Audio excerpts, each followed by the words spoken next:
Hi friends, how are you? So today 2 Feb. चलो आज हम लाइन पे आ गए हैं। एक बात बहुत ध्यान से सुनिएगा आप। बजट है, बजट है, बजट है, बजट है। As a general public, as a citizen of India, you should be excited and everyone should be excited. But मैंने देखा यूपीएससी वालों को ना थोड़ा सा फोबिया रहता है। बड़े सारे बजट को लेकर बड़े सारे लेक्चर्स निकाले जाते हैं, मतलब बहुत कुछ होता है। आज तक 70 साल का रिकॉर्ड रहा है, बजट पे रिलेटेड कभी भी कोई क्वेश्चन नहीं आया है। ना तो यूपीएससी प्रीलिम्स में, ना मेंस में, ना ही इंटरव्यू में कभी कोई क्वेश्चन पुट किया गया है। पहला पॉइंट, क्योंकि हर साल आता है, हर साल। तो क्या पूछेंगे वो आपसे? सेकंड पॉइंट, इम्पोर्टेंस है तो इकोनॉमिक सर्वे की है जो आता है, उसको हमें वर्ड बाय वर्ड पढ़ना चाहिए। उसमें से क्वेश्चन निकलते हैं 4 से 5 क्वेश्चन हर बार। अगर हमने जीएस प्रीलिम्स शुरू करा तो I go in each and every detail कि इकोनॉमिक सर्वे में से क्या निकालना है क्या नहीं। थर्ड पॉइंट, जब भी बजट का सर्वे मतलब बजट आता है नेक्स्ट डे न्यूज़पेपर में, उसमें से क्या क्या पढ़ना है आज सिर्फ हम वो पढ़ेंगे। किसी को अगर मिर्च मसाला पढ़ने का मन है, डेली सोप टाइप देखने का मन है, तो वो न्यूज़ चैनल में से सुन सकता है। वो पूरे दिन वही बोलने वाले हैं। क्योंकि क्या होता है कि कुछ पार्टीज प्लस बोलेंगी, कुछ उसको गलत बोलेंगी। अब बीजेपी है तो लेफ्ट पार्टीज गलत बोलेंगी, कांग्रेस गलत बोलेगी। इनके जो इकोनॉमिस्ट हैं वो उसको अच्छा कहेंगे, जो उनके इकोनॉमिस्ट हैं उसको गंदा कहेंगे। न्यूट्रल कभी भी कोई नहीं बताता। आज एनडीटीवी है वो अगेंस्ट है, बाकी सारे न्यूज़ चैनल गोदी मीडिया कहते हैं जिसको। तो इसलिए कभी भी इस चीज़ को, अगर आप एज अ जनरल सिटीज़न, आप as a citizen of India आप सुनना चाहते हैं, बहुत ज़रूरी है। मैं भी सुनता हूँ, सुनना भी चाहिए। मैं तो इवन स्पीच तक सुनता हूँ उनकी। बट इस टाइम हम मोड पे ऐसे हैं कि जब हमें आईएएस की प्रीलिम्स की तैयारी करनी है, तो हमें सिर्फ उसी से मतलब होना चाहिए जो हमारे पेपर से रिलेटेड हो। ये नहीं कि हर चीज़ आलतू फालतू बगैर चीज़ें बहुत दुनिया बता रही है। अरे भैया, टीवी सस्ता होगा महंगा होगा, उससे हमारे आईएएस में तो फ़र्क नहीं पड़ता ना। आईएएस बनने के बाद देखेंगे टीवी सस्ता हो रहा है महंगा हो रहा है, फिर तो कोई चीज़ महंगी रहेगी नहीं। तो इसलिए जो हमारे लिए इंपॉर्टेंट है मैं सिर्फ वो लेके आ रहा हूँ। किसी ने मिर्च मसाला सुनना है, किसी ने डेली सोप देखना है, तो प्लीज़ किसी और चैनल पे देखिएगा। यहाँ सिर्फ काम की बात होगी, नो नॉनसेंस। तो आज शुरू करते हैं। आज पेज 1 पे था, देखिए एफडीआई थोड़ा सा ये ज़रूरी है। इंश्योरेंस सेक्टर में 74% कर दी है, ये पॉइंट नोट कीजिए। दूसरा देखिए, बेयर मिनिमम क्या होता है। बेयर मिनिमम मतलब कम से कम। उन्होंने कहा कि कम से कम पब्लिक सेक्टर एंटरप्राइजेज रखे जाएंगे। बेयर मिनिमम का मतलब कम से एटलीस्ट, इससे मतलब ऊपर नहीं होगा, नीचे चाहे हो जाए, कम से कम। मतलब कहते हैं ना कि यार, पास होने के लिए कम से कम 33% तो लाने पड़ेंगे। बेयर मिनिमम 33%, मतलब 32.8 भी हुए तो फेल कर दोगे आप। तो इसलिए बेयर मिनिमम इसको कहते हैं, मिनिमम एटलीस्ट। ठीक है। एक का है कि न्यू डेवलपमेंट फाइनेंस एसोसिएशन, जिसको कहते हैं नेशनल इंफ्रास्ट्रक्चर पाइपलाइन। जो जो उठाने लायक चीज़ें हैं मैंने वो उठाई हैं, बहुत टाइम लगा है इसमें। सिर्फ ध्यान रखिएगा, वही चीज़ें लेके आ रहा हूँ और आप भी ध्यान से पढ़िए। नेशनल इंफ्रास्ट्रक्चर पाइपलाइन, इसको देखते हैं क्या है। नेशनल इंफ्रास्ट्रक्चर पाइपलाइन क्या है बेसिकली इसमें। अब आप देखिए क्या क्या लिखना है आपने।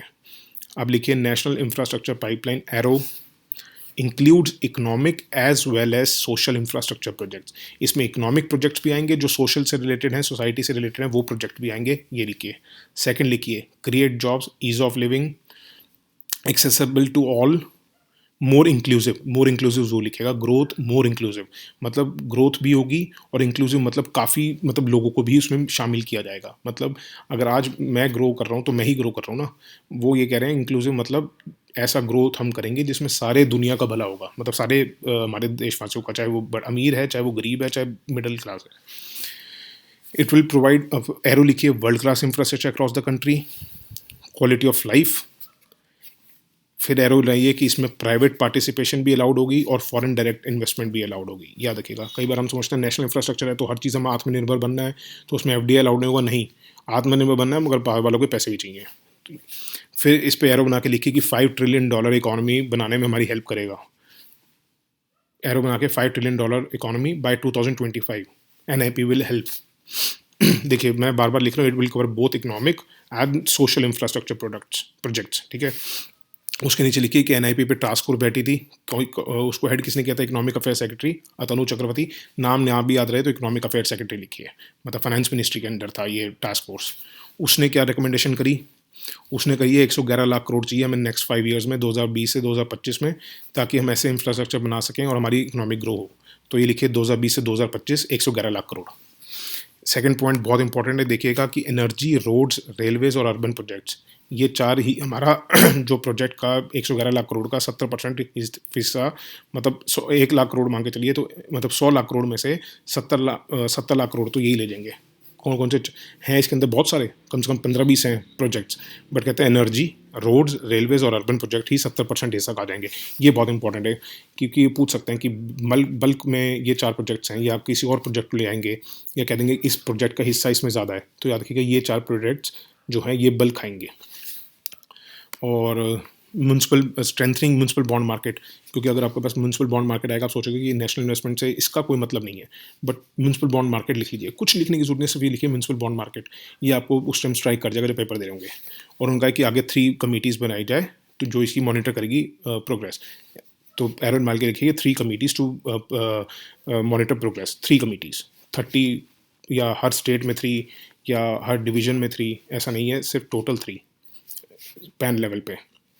तो 3 ये लिखिएगा, क्योंकि स्टेटमेंट में ये बड़े चालू लोग हैं, पूछ लेते हैं 3 कमिटीज़ इन एवरी स्टेट या 3 कमिटीज़ अंडर हर CMs के अंडर, नहीं, 3 कमिटीज़ टोटल। उसके बाद बजट पेज पे देखते हैं क्या था कि the central Monday announce setting up of single security market code, ताकि सेबी एक्ट को भी, डिपॉजिटरीज एक्ट को भी, सिक्योरिटीज़ कॉन्ट्रैक्शन एक्ट को भी, गवर्नमेंट सिक्योरिटीज़ एक्ट को भी इकट्ठा करके एक ही कोड बनाया जाए, सिक्योरिटी मार्केट कोड। तो इसका ये सारे हमें याद है, ये चारों को इकट्ठा किया जाएगा। इससे क्या होता है? Ease of doing business. तो कभी आपको क्वेश्चन ये आ जाता है कि जैसे अभी पूछ लिया था, ईज़ ऑफ डूइंग बिजनेस में इन चारों में से कौन सा इंडेक्स नहीं आता, इसलिए मैं आपको बता रहा हूँ कि बजट से रिलेटेड क्वेश्चन कैसे आते हैं। तो याद रखिएगा कभी आए कि 4 लॉज को मिला के एक कर दिया गया है, या 4 सिस्टम्स को बना के एक ही विंडो क्लियरेंस कर दी गई है, तो इससे क्या होता है? ईज़ ऑफ डूइंग बिजनेस होता है। ठीक है, ये याद रखने वाली बात है। और एक government also announced a gold exchange in the country, और gold exchange in the country जो बना रहा है उसको रेगुलेट कौन करेगा? सेबी। ये इंपॉर्टेंट है, फॉरवर्ड मार्केटिंग कमीशन नहीं करेगी, सेबी करेगी, ये याद रखने वाली बात है। उसके बाद था कि डिस्कॉम्स के बारे में एक बजट पेज पे, डिस्कॉम्स का क्वेश्चन उठाने वाला क्या है कि लॉस मेकिंग है, ये कैश ट्रैप डिस्कॉम्स हैं, mostly owned by and run by states. ऐसा नहीं है कि सारी की सारी 100 में से 100 स्टेट्स गवर्नमेंट की हैं या गवर्नमेंट की हैं। रन बाय स्टेट्स का मतलब ये नहीं होता सेंट्रल गवर्नमेंट या state government, run by state मतलब गवर्नमेंट चला रही है उनको। इसमें देखना ये है कि मोस्टली ओन्ड बाय स्टेट्स। तो अगर कभी कोई स्टेटमेंट्स ऐसी आ जाती हैं तो याद रखिएगा 100 में 100 इनकी नहीं है, मगर 100 में से 80, 70, 90 इनकी हैं। ठीक है, मोस्टली ओन्ड बाय, क्योंकि पूछ सकते हैं कि डिस्कॉम्स जो हैं mostly are owned by private government, private institutions या प्राइवेट हो, तो याद रखिएगा mostly are under state governments, मतलब स्टेट्स। ठीक है, और एक ये उदय योजना आई थी, उदय स्कीम आई थी, एक सेकंड मैं ऊपर कर लेता हूँ। द सेंटर 2015 में आई थी उदय। उदय क्या है? उज्जवल डिस्कॉम एश्योरेंस योजना। इन्होंने बेसिकली रिवाइव करना था, क्योंकि जितनी भी डिस्ट्रीब्यूशन कंपनीज है ना, सब कर्जे में डूबी हुई, बहुत बुरी तरह कर्जे में। उनको उभारने के लिए, रिवाइवल के लिए उनके लेके आए थे, और उन्होंने एनविसेज किया था कि ये 3 साल के अंदर अंदर प्रॉफिट्स में आ जाएंगे, बट ऐसा नहीं हुआ। तो इन्होंने सोचा था उदय 2.0 लाएंगे, बट वो उदय 2.0 अब नहीं आ रही है, ये याद रखिएगा, ताकि प्राइवेट और गवर्नमेंट का कॉम्पिटिशन नॉर्मल रहे। एक ये नेशनल हाइड्रोजन एनर्जी मिशन लेके आ रहे हैं, ताकि हाइड्रोजन निकले ग्रीन पावर सोर्सेज से। ये इंपॉर्टेंट नहीं है क्योंकि अभी सोच रहे हैं ये फाइनेंशियल ईयर के लिए कि ग्रीन पावर से सारे सोर्सेज से लाएंगे, इतना इंपॉर्टेंट नहीं है। बस आप उदय योजना याद रखना है किसके लिए आई थी, debt laden public distribution companies, public discoms. तो ये क्वेश्चन पहले भी आ चुका है, उदय स्कीम किसके लिए थी, तो ये याद रखेगा। और बजट पेज भी था कि एग्रीकल्चर इंफ्रास्ट्रक्चर डेवलपमेंट एसेस। तो आपने देखा होगा कि सेस लगा, मतलब पेट्रोल डीजल की प्राइस हमें फ़र्क नहीं पड़ेगा, बट कस्टम ड्यूटी कम करती है, और सेस लगा दिया है पेट्रोल, डीजल, एप्पल्स और अल्कोहल पे। एक तो ये चीज़ें 4 याद रखिएगा, किस किस पे लगाया, पेट्रोल, डीजल, एप्पल, अल्कोहल। और मतलब फ़र्क क्या पड़ा, मतलब कान इधर से पकड़ा या उधर से पकड़ा, कान तो पकड़ा ही है ना। फ़र्क ये पड़ता है क्या है, बेसिकली जो कस्टम ड्यूटी अगर वो लेते हैं ना, तो सेंटर को स्टेट्स के साथ वो शेयर करनी पड़ती है कस्टम ड्यूटी। मगर जब वो सेस लगाया जाता है उस पर, तो सेस वो सारा का सारा सेंट्रल गवर्नमेंट पर जाता है। तो बेसिकली अपने पास पैसा रिटेन रखने के लिए कि हमारे पास ही पैसा है, तो उन्होंने क्या करा है, कस्टम ड्यूटी तो कम कर दी। ठीक है, और मतलब सपोज करो एक चीज़ पे 10 रुपये कस्टम ड्यूटी थी, तो उन्होंने क्या करा कि 5 रुपये कर दी कस्टम ड्यूटी। अब वो 5 तो 2.5 तो रह जाएगा सेंटर पास, 2.5 चला जाएगा स्टेट्स के पास, और 5 लगा दिया सेस। वो 5 का पूरा 5 का 5 अब सेंट्रल गवर्नमेंट पास आ जाएगा। तो अब टोटल कितना आ गया सेंट्रल गवर्नमेंट पास? 7.5। पहले आया करता था 5। तो ये इन्होंने बल्कि बेसिकली उल्लू बनाया दुनिया का। देखो, custom duty was shared with in the states with the states while the cess would go entirely to the centre है। बस अब याद रखिएगा, कभी ये क्वेश्चन आ जाता है कि सेस लगाने से क्या वो होगा या क्या नहीं होगा, इसका इम्पैक्ट क्या होगा, कि ये देखिए, it would have an impact on sharing of resources between the centre and states. तो कभी भी ऐसी ऐसी स्टेटमेंट आती हैं, आप लोग वहाँ पे बहुत कंफ्यूज हो रहे हो, तो इसलिए मैंने वो ही उठाई हैं कि इसको लिख लो कि सेस जो है सारा सारा सेंट्रल गवर्नमेंट पर जाता है, कस्टम ड्यूटी दोनों में डिवाइड होती है। इसलिए अगर कभी किसी चीज़ पे से सेंट्रल कस्टम ड्यूटी कम करी जाती है और सेस लगा दिया जाता है, तो उससे हमारे जो सेंट्रल स्टेट्स के रिसोर्सेज जो शेयर होते हैं उसमें इम्पैक्ट पड़ता है। लिखिए, एक्सपीरियंस से बोल रहा हूँ, जो मैं कह रहा हूँ वो लिखिए, लाइटली मत लीजिए। अच्छा, उसके बाद एक आया 15th फाइनेंस कमीशन ने रिकमेंड किया था कि एक नॉन लैप्सेबल, अभी मैंने आपको परसों के लेक्चर में भी बताया था कि लैप्सेबल और नॉन लैप्सेबल क्या होता है, एक मॉडर्नाइजेशन फंड बनाया जाए डिफेंस और इंटरनल सिक्योरिटी के लिए, ताकि वो लैप्स ना हो। बेसिकली अगर उसके फंड्स पूरे यूटिलाइज भी नहीं हुए हैं तब भी वो लैप्स ना हो। जैसे मैंने आपको होटल का एग्जांपल दिया था कि आपने 100 रुपये खर्चे, आपके 20 अगर आपने वापस आए तो मैं वापस ले लूँगा। तो इसमें क्या, अगर आप 100 रुपये खाना खाने दिए मैंने आपको और आप आए, आपने 80 रुपये खर्च होंगे, तो कोई बात नहीं, जब अगली बार जाएगा खाने के लिए 20 रुपये भी यूज़ कर लियो। तो ये नॉन लैप्सेबल उनका मॉडर्नाइजेशन के लिए, ठीक है। But however the unutilised from the normal, जो नॉर्मल बजटरी एलोकेशन है वो लैप्सेबल रहेगी इनकी। नॉर्मल जो कैपिटल एक्सपेंडिचर के लिए इनको जो दिया जाएगा पैसा वो लैप्सेबल रहेगी, बट मॉडर्नाइजेशन के लिए जो दिया जाएगा एक अलग उसका ब्लॉक बना दिया जाएगा कि सपोज करिए जैसे आप खाना खाने के लिए मेरे को 100 रुपये दिए और 10 रुपये दिए आइसक्रीम खाने के लिए। आप गए, खाना खा के आए और आइसक्रीम खा के आए, मैंने भाई क्या खर्चा हुआ, आपने कहा मेरा 80 रुपये खाने पे लगे, मैं कहूँगा वापस दे 20 रुपये। और आप कहेंगे आइसक्रीम पे, वो कहूँगा मैंने 5 रुपये वाली आइसक्रीम खाई है ऑरेंज बार, मैं कहूँगा चल कोई बात नहीं, ये 5 तो तू रख ले अपने पास ही, जब अगली बार जाएगा तो खा लियो, ठीक है। तो इसलिए इस हिसाब से कि जो मॉडर्नाइजेशन के लिए है वो लैप्सेबल नहीं होगा, बट जो उनका नॉर्मल कैपिटल एक्सपेंडिचर है वो इसका पार्ट नहीं होगा, वो अलग रहेगा, वो लैप्सेबल ही रहेगा, ठीक है। और ये इसका अलग से public account of India fund में क्रिएट होगा, इसका फंड जो है पब्लिक अकाउंट ऑफ इंडिया में क्रिएट होगा।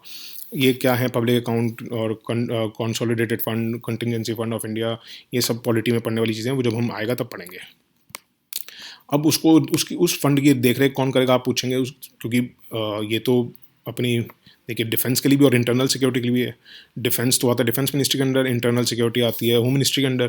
तो ये लिखा है कि the defence ministry would have exclusive rights of the use of amounts deposited in the fund, ठीक है। तो जितना भी फंड्स का जो एक्सक्लूसिव राइट होंगे वो होंगे डिफेंस मिनिस्ट्री के अंदर।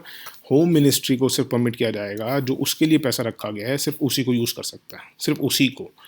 ओवरऑल फंड को देख रेख करेगा डिफेंस मिनिस्ट्री। होम मिनिस्ट्री का जो उसके लिए दिया है ना, उसको जो लॉलीपॉप उसके लिए रखी है, तो उसके लिए वो ही लॉलीपॉप यूज़ कर सकते हैं। बाकी सारी लॉलीपॉप जो है वो कॉमन नहीं है, वो सिर्फ डिफेंस मिनिस्ट्री वो लोग करेगा।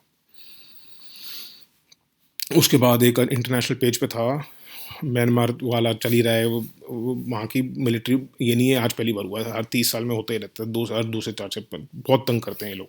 हमें देखना है तो काला धन मल्टी मॉडल ट्रांसिट ये वाला, थोड़ा सा ये देखिए पहले तो ना, आप मैप देखिए, ये हमारा हिंदुस्तान है, ये कलकत्ता है, ये गया सितवे, ठीक है। म्यांमार का पोर्ट है बेसिकली सितवे, यहाँ पर अंदर इसकी कालाधन रिवर है, फिर वहाँ से रोड से ये हमारा बेसिकली ये चाह रहे हैं कि जो हमारे हिंदुस्तान में नॉर्थ ईस्ट को कनेक्ट करती है बॉटल, ये जो चिकन लेग बोलते हैं इसको, चिकन नेक, वहाँ से ही सारा ट्रांसपोर्ट होता है। और नॉर्थ ईस्ट हमारा ईजिली एक्सेसिबल नहीं है, बहुत मुश्किल से वहाँ माल पहुँचता है, तो उसको डेवलप भी करना है। अब इतना इंफ्रास्ट्रक्चर खड़ा करना हमारा रोड्स का, उससे अच्छा वो सोचते हैं कि भैया कोलकाता पोर्ट से यहाँ पे पोर्ट पे भेज दो और वहाँ से ये नॉर्थ ईस्ट में चला जाएगा, तो नॉर्थ ईस्ट भी डेवलप हो जाएगा। अब इसके ऊपर नोट्स देखते हैं क्या है। एक तो Myanmar is a close neighbour, only Asian country है जो हमारे साथ लैंड और सी से जुड़ी हुई है, सिर्फ एशियन कंट्री वो है। और हमारा जो कालाधन प्रोजेक्ट है वो सितवे पोर्ट इन म्यांमार को इंडियन में बर्ड पोर्ट से करना है। ये जॉइंटली इनिशिएट किया गया है ताकि मल्टी मॉडल ट्रांसफॉर्म किया जाए, मतलब हम यहाँ से शिप से भेजेंगे कलकत्ता से सितवे, सितवे से ये जाएगा हमारे, मतलब हमारी नॉर्थ ईस्ट स्टेट से पहुँचेगा थ्रू कालाधन रिवर, ठीक है। और हमारे फिर उससे क्या है कि हम नॉर्थ ईस्टर्न स्टेट्स के साथ हमारा सी रूट भी खुल जाएगा, जो बड़ा सस्ता पड़ेगा हमें। एक तो नॉर्थ ईस्टर्न स्टेट्स में इंफ्रास्ट्रक्चर खड़ा करना बहुत महंगा पड़ता है, वहाँ पे ट्रांसपोर्ट करना मटेरियल बहुत ज़्यादा महंगा पड़ता है, तो इससे क्या है, एक तो बड़ा सस्ता पड़ जाएगा, तो नॉर्थ ईस्ट स्टेट्स भी डेवलप हो जाएंगी। देखिए सिलीगुड़ी कॉरिडोर को कहा जाता है चिकन नेक, ये याद रखिएगा। तो और इससे हमारी म्यांमार के साथ भी थोड़ी अच्छी बन जाएगी। और एक ना नेशनल रिसर्च फाउंडेशन के बारे में भी था बजट पेज पे, तो हमें क्या उठाना है उसमें से, नेशनल रिसर्च फाउंडेशन क्या है। एक तो ये ऑटोनोमस बॉडी रहेगी, ये न्यू जो मैं बोल रहा हूँ वैसे लिखिए, arrow autonomous body, arrow new education policy के अंडर आई है ये 2020 न्यू एजुकेशन पॉलिसी। वो मुझे पता है, होप कि आप लोगों ने पढ़ ली होगी, बहुत पहले आई थी ये, बहुत पहले मीन्स कई महीने पहले, ठीक है। और फंडिंग मॉनिटरिंग क्या क्या, बेसिकली इसने हमारी जो रिसर्च की क्वालिटी है उसको इम्प्रूव करना है। नेशनल रिसर्च से आपको रिसर्च समझ आ रहा है, बट ये किसके अंडर आएगी, तो आप सोचोगे नीति आयोग के अंडर आएगी या किसके अंडर आएगी, ये न्यू एजुकेशन पॉलिसी के अंडर आएगी। इस बार मुझे लगता है क्वेश्चन जरूर आएगा, तो इसलिए ध्यान रखिएगा। National research foundation, arrow new education policy 2020, arrow autonomous body, arrow quality of research improve करने के लिए, और अक्रॉस इंडिया, किसी पर्टिकुलर स्टेट के लिए नहीं, across India, in order to bring non science discipline of research and its embed. NRF will fund research projects 4 discipline में basically होगा, सिर्फ और सिर्फ साइंस या टेक से रिलेटेड नहीं होगा ये, याद रखिएगा। कई बार क्वेश्चन आ जाएगा, national research foundation for development of science and tech only लिखा रहेगा, या it will be under NITI Aayog के। आप सोचोगे फाउंडेशन है, कुछ हो सकता है नीति आयोग से रिलेटेड हो, बट नीति आयोग के अंडर नहीं है, न्यू एजुकेशन पॉलिसी के अंडर आया है। और इसमें 4 डिसिप्लिन हैं, साइंस, टेक्नोलॉजी, सोशल साइंस भी, और आर्ट्स एंड ह्यूमैनिटीज़ भी है। ये याद रखिएगा, आर्ट्स को लेके भी हम रिसर्च करेंगे, ह्यूमैनिटीज़ को लेके भी रिसर्च करेंगे कि कैसे हमारी बढ़ोतरी हो, सब कुछ हो। सोशल साइंस को लेके भी होगा, साइंस को लेके भी होगा, टेक्नोलॉजी को भी लेके होगा, ठीक है। तो चार मेजर डिसिप्लिन याद रखिएगा। आप कैसे याद रखते हैं, hats, HATS, hats, humanities, arts, social science, technology, HATS, इसका शॉर्ट फॉर्म याद रखेगा। तो national research foundation, new education policy, जो 4 बातें बोली है वही लिखना, वही याद करना। इसके अलावा कुछ भी क्वेश्चन में आए उसको गलत कर देना, मैं आपको लिख के दे रहा हूँ, आप गलत नहीं जाओगे। मुझे पता है ये कैसा क्वेश्चन पूछ लेंगे, it is under NITI Aayog, या इसको रिसर्च को साइंस एंड टेक मिनिस्ट्री के अंडर डाल देंगे, मिनिस्ट्री ऑफ माइंस के अंदर डाल देंगे, कुछ भी ऐसा घुमा फिरा के देंगे। सीधी 4 बातें याद रखना, national research foundation, new education policy 2020, 4 discipline, technology, hats, ठीक है। और in order to bring non science discipline of research and its embed, वो बोलेंगे आपको, स्टेटमेंट में दे सकते हैं, it is to bring science discipline of research in its embed. नहीं, नॉन साइंस भी है, सिर्फ साइंस से रिलेटेड नहीं है, नॉन साइंस भी है। आप समझिए कि हमने जब रिसर्च कर रहे हैं तो अब हमें तारों से ज़्यादा अपने इंसानों की भी ज़रूरत है। मतलब हम ये ना देखें सिर्फ तारों पे क्या हो रहा है या कौन से ग्रह पे क्या हो रहा है, हमें ये भी देखना चाहिए कि अपने ग्रह के लोग कैसे रह रहे हैं। हमसे दूर दूर के ग्रहों के रिसर्च करेंगे या अपने ग्रह के जो लोग हैं वो तंग हो रहे हैं उनकी भी रिसर्च करी जाएगी। तो दोनों ही करने में हमें दूसरे ग्रह को भी देखना है ताकि हम साइंस एंड टेक में डेवलप कर सकें, मगर हमें अपने अपने लोगों को भी देखना है। तो इसलिए याद रखिएगा, रिसर्च अगर कोई नई चीज़ आई है, नेशनल रिसर्च फाउंडेशन कोई न्यू एजुकेशन पॉलिसी के अंडर चीज़ आई है, तो कुछ नया ही होगा। सिर्फ साइंस एंड टेक से रिलेटेड नहीं होगा, सिर्फ सोशल सोसाइटी से रिलेटेड नहीं होगा, वो दोनों को मिला के चलेगा, ठीक है। और इतना ही है, इससे ज़्यादा टाइम मत वेस्ट कीजिएगा। ज़्यादा अगर आपको बजट की मिर्चें मुर्चे सुनने की आदत है तो प्रीलिम्स होने दीजिए, उसके बाद एक दिन अभी रिकॉर्डिंग कर लीजिए, बाद में सुन लीजिएगा किसी का अगर आपने सुनना है। बट आपको मैं फिर बता रहा हूँ, क्या बढ़ा क्या घटा हर साल होता है। आज तक प्री मेंस इंटरव्यू में कभी क्वेश्चन नहीं पूछा गया, सिर्फ और सिर्फ पूछा जाता है इकोनॉमिक सर्वे को लेके। GS प्रीलिम्स करेंगे तो उसको मैं स्टार्ट करूँगा, उसको एक एक चीज़ बताऊँगा क्या नोट करने वाली थी। न्यूज़पेपर से या इनमें से क्या क्वेश्चन निकल सकता है मैं बता दिया। काम की बातें करिए, सिर्फ काम की बातें, वेस्ट मत कीजिएगा अपने टाइम इधर उधर की बातें सुनने का। क्यूरोसिटी होती है, हमारे टाइम भी होता करती थी, कभी भी ध्यान ना देना उस चीज़ को, कहीं भी नहीं पहुंच पाओगे आप। हर साल आता है, हर साल कुछ ना कुछ नया आता है, या उसी को एडिट कर दिया जाता है बस। इसलिए टाइम मस्ट वेस्ट कीजिए, और अब टेंशन मत लीजिएगा, कल से रेगुलर हो जाएंगे हम लोग। अब मैं घर चाहता हूँ वापस, क्योंकि 2-2.5 घंटे की ड्राइविंग भी है और 3 घंटे की है बल्कि ड्राइव। और कल से रेगुलर, अगर नेट चल गया तो ठीक है, नहीं तो साइबर कैफ़े जाके करूँगा मैं। और आप बस दिक्कत ना मानिए। और किसी ने मतलब बड़े अच्छे अच्छे कमेंट्स भी किए हैं कि आपकी तबीयत तो ठीक है नहीं है भैया। जब से शुरू किया है तबीयत भी ख़राब हुई 1-2 बार, फंक्शंस भी हुए घर में 1-2 बार, उसकी वजह से मैंने कभी नहीं रोकी रिकॉर्डिंग। ये तो सिचुएशन ही ऐसी थी, कंटिजेंसीज यू नेवर नो कि क्या हो जाए। तो दिक्कत मत मानिएगा, कभी आपका भरोसा नहीं टूटने दूंगा मैं। आपके साथ लगाऊँ तो आपको नैया पारी करानी है मैंने, बीच में डुबाऊंगा नहीं, आप ये याद रखिएगा। Thank you for listening to me, have a good day, take care, bye.